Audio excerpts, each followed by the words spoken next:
please. So, yes, here it comes.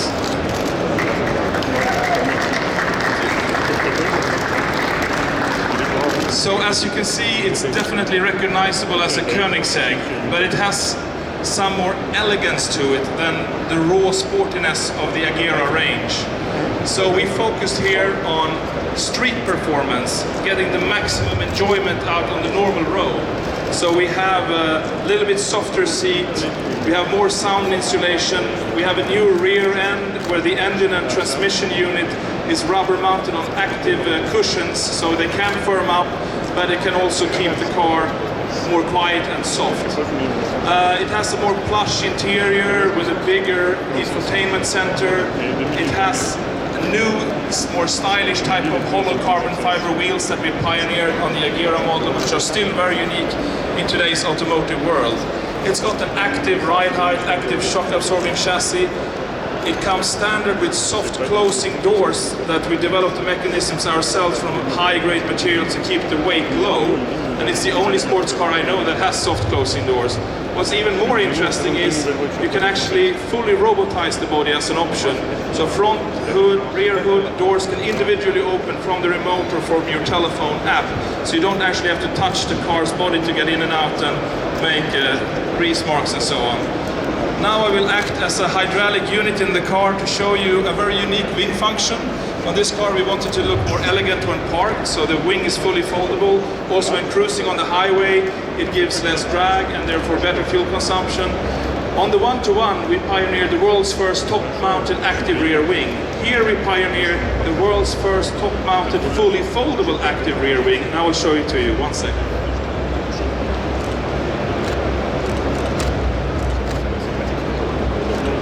That's how it comes up hydraulically if the car is in operation, and then you have air braking like this, and there is no element of structure underneath the wing, which is the important aero side of the wing. And what's even more impressive about this wing is that with the hydraulic, the mechanism weight is only 6.5 kilos, which is truly lightweight for such a mechanism. As all Koenigsegg cars apart from the one-to-one series, the roof can be stored in the front of the car, so all of these cars are actually convertibles. And guys, can you help me take the roof off? We can have a look inside the interior as well. It comes with a memory seat, 6-way functioning memory seat, which only weighs 16.5 kilos, which are the lightest memory electric seats we have ever seen. And that's important to get the luxury and comfort but keep the weight down. But the most interesting part of this car is probably its drivetrain. Some of you might have heard I'm not a fan of traditional hybrid cars. They usually come in two flavors. One is the series hybrid, where you have a combustion engine running a generator, charging a battery, delivering power to electrical motors, driving the car forward. There you have a lot of conversion going on from mechanical movement to electrical to charging to discharging to mechanical movement, and a lot of losses. The good thing about that solution is that you don't have so many components and you don't have a heavy transmission. So it's fairly lightweight and compact, however not efficient when you keep on driving long distances. The other solution is the parallel hybrid, where you have basically two cars in one. You have a full EV with all that functionality, and you have a full ICE car with transmission and everything. That's pretty good from an efficiency point of view, but you're carrying around a lot of stuff, taking up a lot of space, costing a lot of money, and adding weight. So I thought there must be a better solution than those two. And after actually a few years of thinking how that could be done better and how you can remove components and still have all functionality, I came up with this idea that we filed for patenting last summer. And it's basically removing the transmission out of the traditional gearbox transmission out of the equation. So this car has direct drive from the combustion engine to the wheels with only a final drive unit in between. No gearbox, no gears. So when driving on the highway in that mode, not using the electrical motors, it's the world's first car that has a combustion engine driving the wheels with no gearbox in between. So how does this work? So we have one electrical motor on the crankshaft giving 165 kilowatt hour of power and 400 newton meters of torque, supporting the bottom end of the combustion engine, which is really needed when you don't have a gearbox. Then we have a hydraulic coupling element, which is allowed to sometimes slip for a short period of times to change the ratio between the ICE engine, the combustion engine, and the wheels, but mostly just open or locked. And then we have the final drive unit with two 200 kilowatt electrical motors, one on each side, both giving 700 newton meters of torque. So basically, when you take off or reverse, it's fully electric from the two electrical motors on the rear, also giving torque vectoring. So we have there 400 kilowatts of power and 1400 newton meters of direct drive torque. So when you accelerate away, when you come up to about 30-40 kilometers per hour, we close this hydraulic coupling and let it stop slipping. Then the engine is about 600 RPM, where you usually have absolutely no power. But given that you have a 400 newton meter electrical motor on the crank, you have actually 400 newton meters at that point in time as well, and maybe 70-80 newton meters from the combustion engine, which is doing its utmost to get up in RPM and get into torque and power mode. And that happens about 120-130 kilometers per hour. You have a tremendous power from the combustion engine. It seamlessly integrates into the electrical powering of the car. So in this car, when the coupling is locked, there is a directness between the RPM of the engine and the wheels.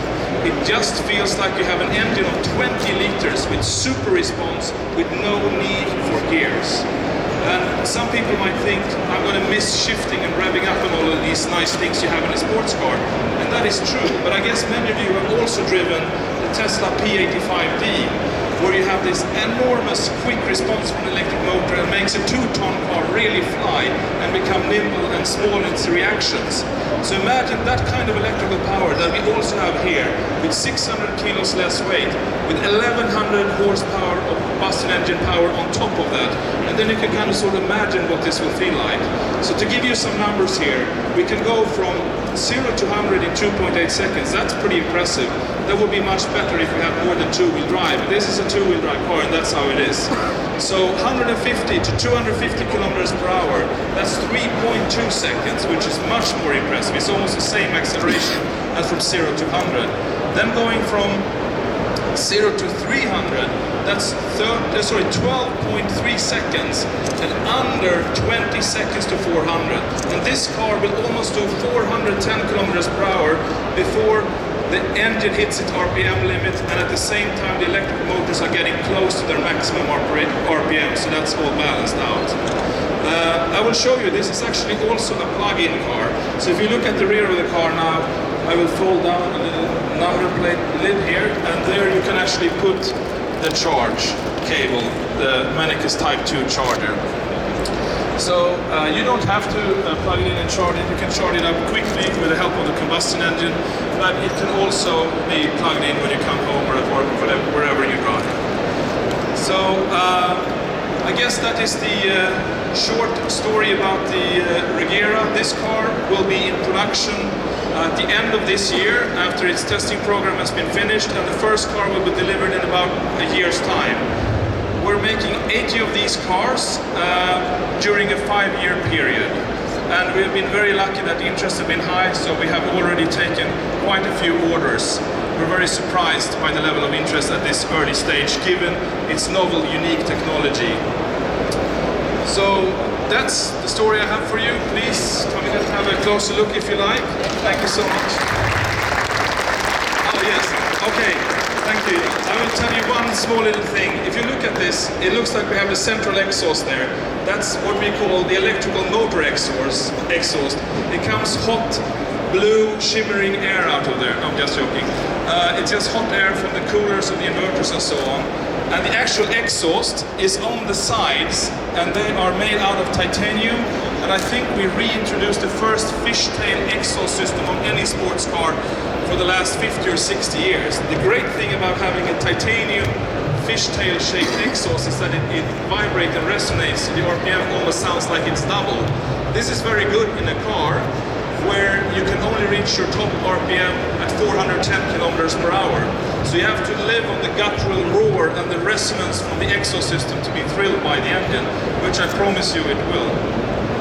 I would also like to talk a little bit about the electric propulsion. Sorry to take some more time, but we have the lightest, smallest battery pack compared to its power level of any hybrid car or electrical car. It weighs 125 kilos, has 9.24 kilowatt hour, which is the largest battery pack of any of these sports car hybrids.